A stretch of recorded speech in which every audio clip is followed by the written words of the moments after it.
இப்ப கூட டெல்லியில ரொம்ப எதிர்பார்க்கப்பட்ட ஒரு ஏன் ஓடுறாரு புரியுதுங்களா? அப்ப நீங்க இத்தனை வருஷமா எப்படி பழகிருக்கீங்கன்னா, பேப்பரை ஒருத்தன் படிச்சு காட்டி அதுல பதில் சொல்லியே நீங்க பழக்கப்பட்டு வாழ்ந்து இருக்கீங்க.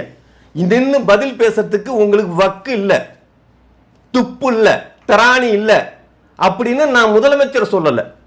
முதலமைச்சரா இருக்கிறவங்களுக்கு அதெல்லாம் இருக்கணுமே அப்படின்னு நான் சொல்ல வர்றேன். இதுல வேற உடனே கொடி பிடிச்சி எங்களோட முதலமைச்சரை இப்படி பேசுறியா அப்படின்னு நான் மேதகு ஜோசப் நான் தம்பி ஜோசப் விஜய சொல்ல வரல.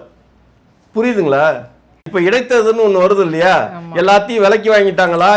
எனக்கு ஒன்றும் புரியல. இந்த நாட்டு மக்களும் ஏதாவது ஒருத்தனை தேர்ந்தெடுக்கிறாங்கல்ல, இவங்க தான் முதலமைச்சர்னு. இதுல சட்டம் என்ன? அம்பேத்கர் என்னத்தை சட்டம் கிழிச்சாருன்னு எனக்கு தெரியல. எனக்கு எழுதுற சட்டம் கூட ஒருத்தனை மக்கள் தேர்ந்தெடுத்துட்டாங்க. அவன் செத்துட்டாதான்டா இடைத்தேர்தல். அவனா முடிவு பண்ண முடியாது சில காலம் வரைக்கும், அவன் நல்லதா கெட்டதான்னு. ஏண்டா ஒரு மாசம் கூட தேர்தல் முடிஞ்சு ஒரு மாசம் கூட ஆகல, அதுக்குள்ளார நீங்க ராஜினாமா பண்ணிட்டு வர்றீங்க அப்படின்னா இது எந்த விதத்துல சட்டம் சரி?